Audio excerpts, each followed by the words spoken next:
আপনারা যারা প্রবাসে থাকেন, দেশে আসলে কি কি গুরুত্বপূর্ণ টেস্ট করবেন আমি বলি। যারা প্রবাসে থাকেন তারা কিন্তু ওখানে চাইলেই সব টেস্ট করতে পারেন না, হয় টাকা থাকে না, অথবা ছুটি থাকে না, অথবা টেস্ট করলে রিপোর্ট অনলাইনে থাকে বের করতে পারেন না, অথবা আপনি তাদের ভাষা বুঝেই বলতে পারেন না, কারণ ভিন দেশে থাকেন।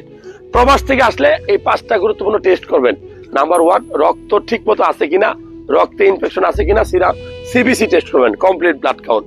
নাম্বার 2, লিভারে কোনো চর্বি জমছে কিনা, লিভার ভালো আছে কিনা, এসজিপিটি টেস্ট করবেন। নাম্বার 3, আপনার কিডনিটা ভালো আছে কিনা, ফাংশন ঠিক মতো আছে কিনা, সিরাম ক্রিয়েটিনিন টেস্ট করবেন। নাম্বার 5, সেটা হলো যে আপনি যে এতদিন খেপসা খাইছেন, রিচ ফুড খাইছেন, ফাস্ট ফুড খাইছেন, আপনার রক্তের ভিতরে কোনো খারাপ কোলেস্টেরল জন্মগ্রহণ করছে কিনা সেটা জানতে আপনি অবশ্যই সিরাম লিপিড প্রোফাইল টেস্ট করবেন।